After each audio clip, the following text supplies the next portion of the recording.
ഒരിക്കലും എൻ്റെ ലൈഫിൽ അൺഎക്സ്പെക്റ്റഡ് ആയിട്ട് ഞാൻ 3-ാം നിലയിൽ നിന്ന് തെന്നി താഴത്തേക്ക് വീണു. ഇറ്റ് വാസ് നല്ലൊരു ഹൈറ്റ് തന്നെയായിരുന്നു അന്ന്. പക്ഷേ പിന്നെ എൻ്റെ ആഗ്രഹമായിരുന്നു അത്ര ഹൈറ്റിൽ നിന്ന് പറക്കണമെന്ന്.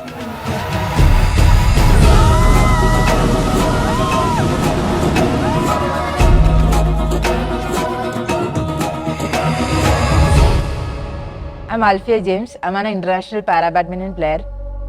എല്ലാവരുടെയും പോലെ എൻ്റെ ഒരു നോർമൽ ജീവിതമായിരുന്നു 2010 വരെ. 2010 എൻ്റെ ജീവിതത്തിലെ ആദ്യമായിട്ട് ഒരു ഇൻസിഡൻറ്റ് ഉണ്ടാകുന്നത്. ഞാൻ 4-ാം ക്ലാസ്സിൽ പഠിക്കുമ്പോഴാണ് എൻ്റെ പപ്പ മരിച്ചു വന്നത്. അതിനുശേഷം ഞാൻ ഒരു ഹോസ്റ്റൽ ലൈഫായിരുന്നു. എനിക്ക് അന്നേ സ്പോർട്സ് ഭയങ്കര പാഷനായിരുന്നു. ബാസ്കറ്റ്ബോളിൽ ഞാൻ സ്റ്റേറ്റ് ലെവൽ പാർട്ടിസിപ്പേറ്റ് ചെയ്തിട്ടുണ്ട്, നാഷണൽ ലെവൽ പാർട്ടിസിപ്പേറ്റ് ചെയ്തിട്ടുണ്ട്.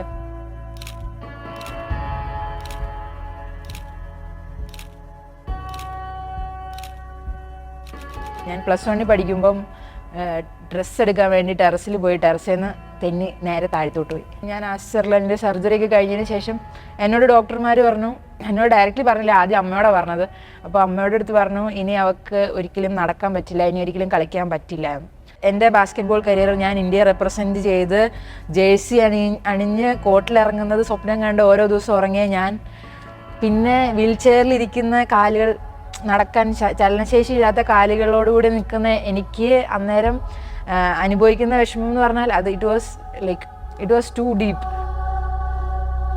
അങ്ങനെ അതിനുശേഷം ഞാൻ പതുക്കെ ക്ലാസ് കഴിഞ്ഞ് വൈകുന്നേരം ഇറങ്ങാൻ നേരത്ത് വീൽ ചെയറിൽ തന്നെ ബാസ്കറ്റ്ബോൾ കോർട്ടിൽ പോകും.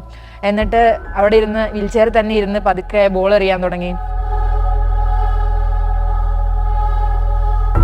+2 ലൈഫിന് ശേഷം 3 മന്ത്സോളം എനിക്ക് വെക്കേഷൻ ടൈമിൽ ഞാൻ കുറേ ഇരുന്ന് ചിന്തിച്ചു. അന്ന് ഞാൻ എന്നോട് തന്നെ പ്രോമിസ് ചെയ്തു, ഇനി ഒരിക്കലും ഒന്നിൻ്റെ മുന്നിൽ തളരില്ല, എന്നെക്കൊണ്ട് വീൽ ചെയർ ഇരുന്ന് ചെയ്യാൻ പറ്റാവുന്നതിൻ്റെ മാക്സിമം ഞാൻ ചെയ്യണം.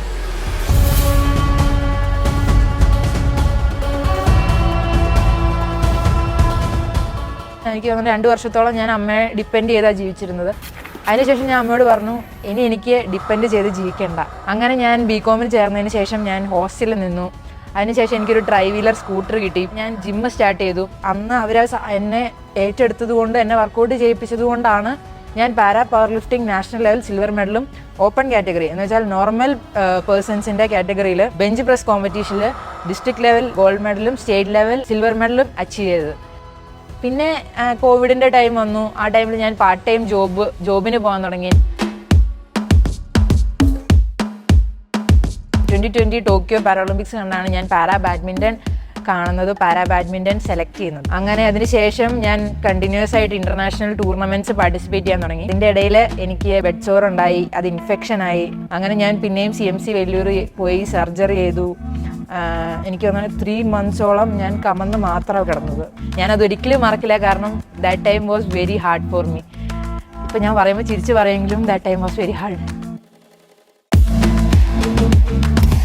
2022 ലാസ്റ്റാണ് എനിക്കൊരു സ്പോൺസർഷിപ്പിനെ കിട്ടുന്നത്. Elite group of companies Harikumar sir എൻ്റെ അടുത്ത് പറഞ്ഞു, ആൽഫയുടെ എല്ലാ ടൂർണമെൻറ്റ്സും ഞങ്ങൾ സ്പോൺസർ ചെയ്യും. ആൽഫയ്ക്ക് ഡിഗ്രി കഴിഞ്ഞ് വർക്ക് ചെയ്യണമെങ്കിൽ നമ്മുടെ കമ്പനി തന്നെ ആൽഫയ്ക്ക് വർക്കും ചെയ്യാമെന്ന് പറഞ്ഞു. ലാസ്റ്റ് ടൂർണമെൻറ്റ് ഞാൻ ബഹറിലായിരുന്നു. ടോട്ടലി 11 ഇൻ്റർനാഷണൽ മെഡൽസ് ആണ് ഉണ്ടായിരുന്നത്. 2023 ഫസ്റ്റിൽ ജാനുവരിയിൽ വേൾഡ് റാങ്ക് 34 ആയിരുന്നു. ഇപ്പോൾ ഞാൻ വേൾഡ് റാങ്ക് 10 ആണ്. പിന്നെ ഇന്ത്യ നമ്പർ 1 ആണ്. ലാസ്റ്റ് 2 ടൈം നാഷണൽ ചാമ്പ്യൻ ആണ്. In my coaching experience, Alfia is so far like one of the best athletes I have trained till now. Next Paralympics, I am fully confident that we are going to have a medal in Paralympics. ഇൻഷാല്ലാ next Asian Games 2026, next world championship 2026, next Paralympics 2028. അതിന് വേണ്ടിയിട്ടുള്ള fully dedicated ആയിട്ട് hard work ചെയ്തുകൊണ്ടിരിക്കുകയാണ് ഞാനിപ്പം. ഞാൻ എപ്പോഴും ആഗ്രഹിക്കുന്നത്, ഞാൻ കാരണം ഒരാളെങ്കിലും ഇൻസ്പയർഡ് ആയിട്ടുണ്ടെങ്കിൽ it is the best achievement of mine. ഞാൻ എൻ്റെ ഇൻസ്റ്റഗ്രാം ഐ ഡി ചോദിച്ചാൽ എൻ്റെ Instagram I D the lady marvellous എന്നാണ്. ഞാൻ എപ്പോഴും എന്നെ തന്നെ കാണുന്നത് അടിപൊളി എന്നുള്ള രീതി തന്നെയാണ് ഞാൻ എന്നെ തന്നെ കാണുന്നത്. അങ്ങനെ സൂപ്പർ വുമൺ എന്നുള്ളൊരു പ്രോഗ്രാം കേട്ടപ്പോഴും എന്നെക്കാട്ടിലും ഇതിൻ്റെ സൂപ്പർ വുമൺ ഇവിടെ വേറെ ആരും ഇല്ല എന്നുള്ളൊരു മൈൻഡാണ് എനിക്ക്.